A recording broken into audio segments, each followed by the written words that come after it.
Hi, this is Ron Jones from Lean Berets. I'm a historical kinesiologist and also the physical education historian for the La Sierra High PE Film Project. La Sierra High PE was the last great PE program in America in the early 1960s under the direction of Coach Stan Laprate.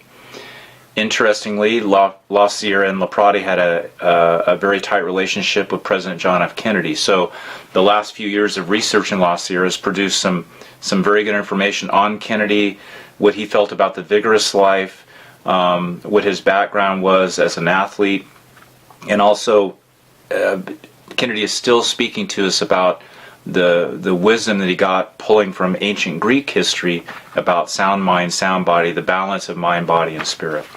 So I'd like to read a very nice article to you written by President John F. Kennedy.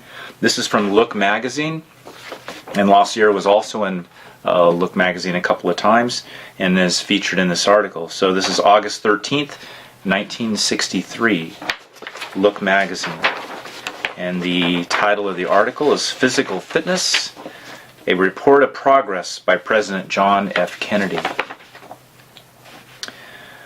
I've recently returned from a trip to Europe where I saw many of hundreds of thousands of young Americans who are in the front lines of the defense of freedom. These members of the American forces are trained in skills and weapons of a complexity and power hitherto unknown to fighting men. But despite all the advances of modern science and the sophisticated technology of modern warfare, it was clear to me that the capacity of our Army to withstand aggression will depend in the future, as always, on the hardihood and endurance, the physical fitness of the American GI. We have seen in World War II, in Korea, and the jungles of Southeast Asia that in any weapon, no matter how brilliantly conceived, must depend for its effectiveness on the fighting trim of the soldier who uses it. And what is true for the weapons of war is also true for the instruments of peace. Whether it is the astronaut exploring the boundaries of space, or the overworked civil servant laboring into the night to keep a government program going, the effectiveness and creativity of the individual must rest in large measure on his physical fitness and vitality. The realization of this essential truth about human beings was a cornerstone of the first and perhaps the greatest civilization of the Western world, the society of ancient Greece. Happiness, as defined by the Greeks, is, quote, the exercise of vital powers along the lines of excellence in a life affording them scope. The Greeks knew it was necessary to have not only a free and inquiring mind, but a strong and active body to develop glorious limbed youth. As Pindar, the athlete's poet, wrote, the symbol of their dedication to physical hardihood was the Olympic Games. During these games, a truce of the gods was proclaimed so that all Greece might come to celebrate an event that had almost mystical significance as a periodic renewal of vital energies of the state. Kings and philosophers alike regarded triumph in the physical contest of Olympia as deserving the highest honors of the state, and themselves participated in the test of skill and strength. No astronaut or statesman of today receives a more enthusiastic welcome from his fellow citizens than did the Olympic victors when they returned to their cities. It was this society, with its almost religious veneration of physical fitness, that produced some of our most towering achievements of art, thought, and political organization. Throughout history, we can trace the same thing. Whether it has been the triumphs of the vast empire of Rome, the flourishing of arts in the Renaissance Italy, or literature of Elizabethan England, those societies that have produced great creative and political achievements have almost always given a high place to physical vigor of the individual citizen. For it is only upon a foundation of individual hardiness and vitality that we can build an exercise of vital powers along the lines of excellence. We have found this true in our own country. Pioneers and patriots from our earliest days applied strength and vigor as well as intellect, courage, and vision to the establishment of the nation and the protection of its freedom. President Theodore Roosevelt reminded us that our country calls not for the life of ease, but for the life of strenuous endeavor. The recognition of this vital link between physical fitness and national greatness has caused great alarm over the declining strength and hardihood of our citizens. In earlier days, it was much easier for an American to keep fit. Indeed, many of the conditions of daily life required him to do so. Today, much of that has changed. Where Abraham Lincoln had to walk miles to borrow a book, today a bookmobile would bring it to his door. Where a student once thought nothing of walking miles to school, today a school bus picks him up at the door. Instead of chopping wood, we get regular delivery from the oil truck. Household gadgets of incredible variety have cut down or eliminated daily chores. Television and radio have made it possible to witness the most varied range of entertainment without ever moving from the easy chair. No one would advocate a return to the drudgery or the limited range of available interests that preceded many of these modern conveniences. We value the increased scope for leisure and imagination that they have opened up. Nor can we hope to turn back the clock and restore the more primitive, although at times more satisfying, conditions of life in earlier America. But we cannot let that very technology that is one of our fruits of our national vitality become an instrument of its decline, and consequently for our greatness as a nation. For we face challenges in today's world of difficulty and scope that require the fullest exercise of all our powers. And if we do not guard the precious heritage of our national vigor, on which these powers depend, then there are strong and impatient people waiting to pick up the gauntlet that we can no longer bear. Since we can no longer count upon the routine conditions of daily life to maintain our physical fitness, we have only one alternative to continued decline. That is the establishment of systematic and readily accessible fitness programs in every school and community in the nation. It was for this purpose that 2.5 years ago I reorganized the President's Council on Youth Fitness under the leadership of one of the country's leading football coaches, Charles B. Bud Wilkinson of the University of Oklahoma. This was the first systematic effort to establish programs designed to solve the problem of fitness. It came at a time when new investigations have proved that only 52% of Americans could pass the same fitness tests that were being mastered by more than 90% of young Europeans. That 25% of our school children would fail a test that measured only the barest rudiments of fitness, and that many communities lacked programs adequate to meet the needs of our young people or to increase the physical vigor of our adults. The first and continuing task of the Council was to focus on national attention of physical fitness. Films were produced by private industry and distributed around the nation. The Advertising Council agreed to conduct a public service campaign comparable to its efforts in behalf of the war bond sales and forest fire prevention. Special materials were prepared for magazines, radio, television stations, newspapers, and billboards. Booklets containing suggested programs for adult and school fitness and for community recreation leaders were published. There was a nationwide conference attended by representatives from 44 states, followed by the first of a series of regional fitness clinics designed to increase awareness of new techniques for physical development, which was conducted last October in California. More than 500 participants from 30 colleges in 6 states attended. There were more dramatic, if underplanned, events ranging from sudden flurry of a 50-mile hike to the scaling of a Japanese mountain by a cabinet member.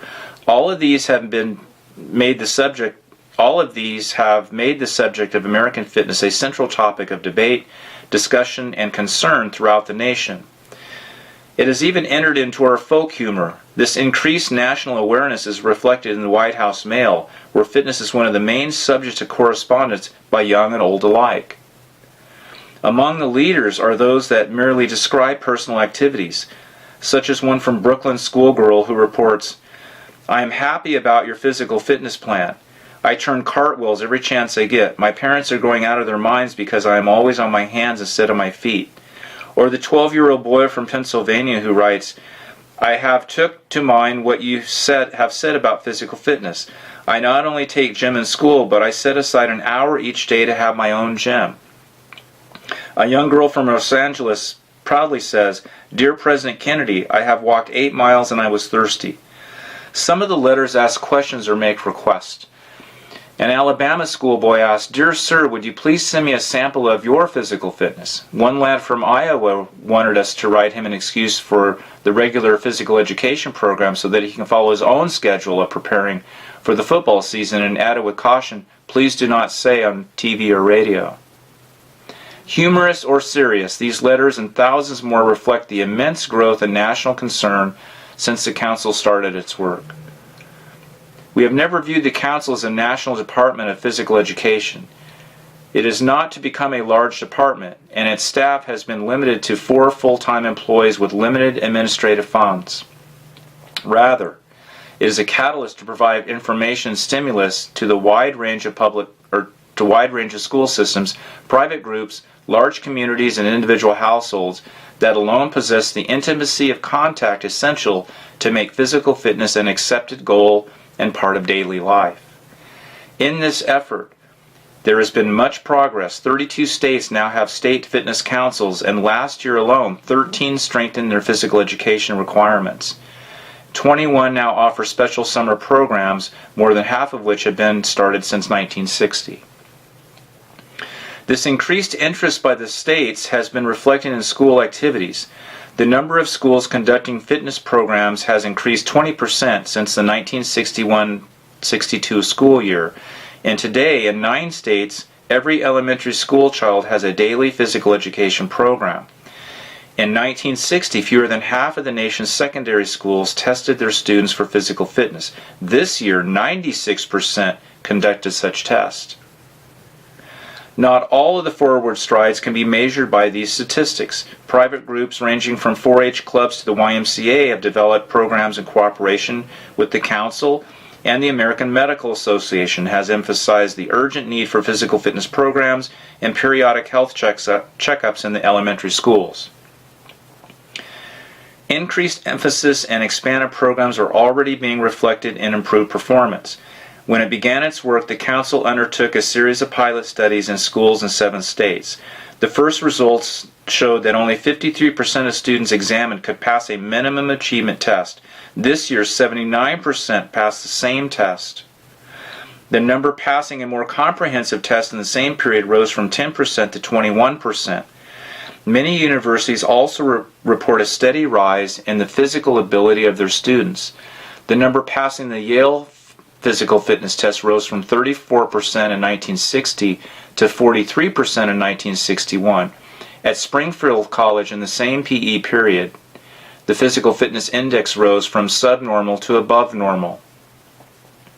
These figures can be supplemented with hundreds of stories of individual achievement and progress, such as that of the 9-year-old Missouri schoolboy whose legs were seriously affected by polio at the age of 1. To him, regular exercise in a physical fitness program has meant entering upon a new life.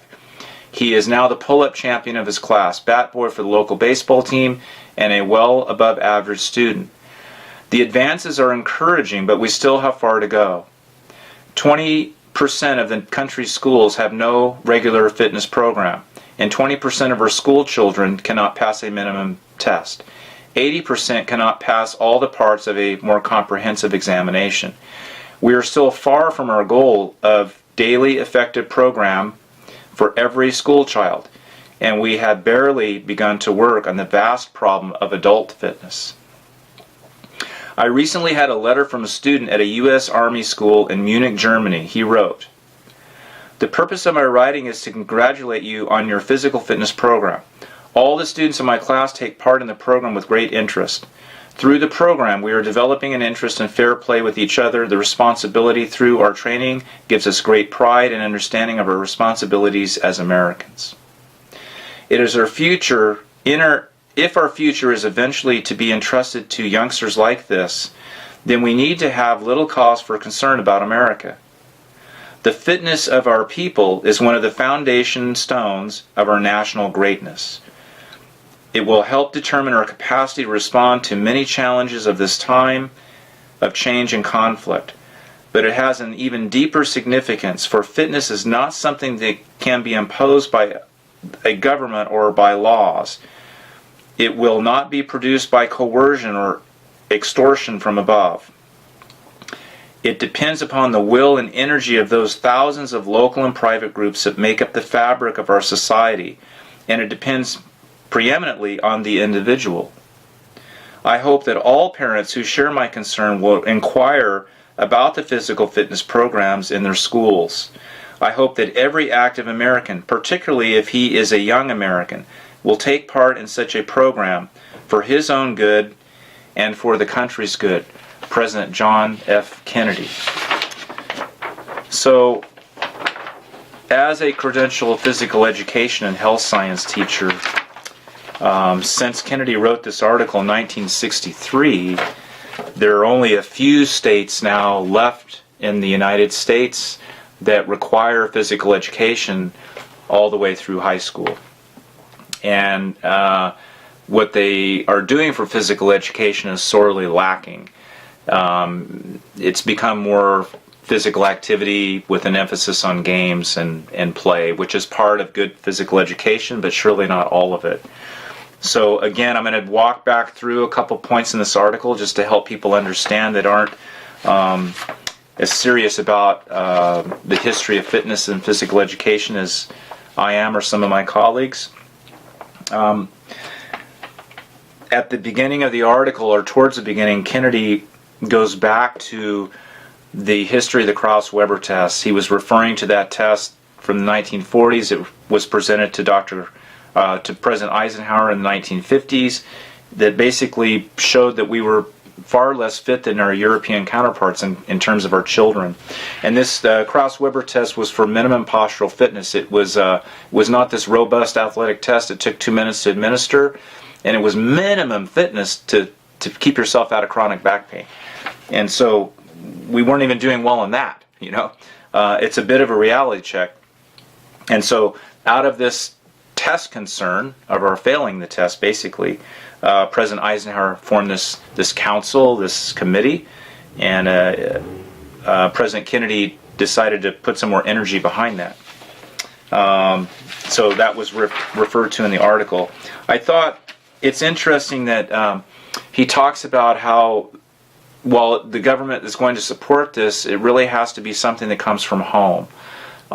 You can't be coerced into exercising and being fit. It's something that you should do to be a good citizen. This goes all the way back to ancient Greece. The patriotic thing to do, according to history, if you look at American history, is to be fit. So think about that when people are waving their flags. What are you doing as an American to be part of the solution?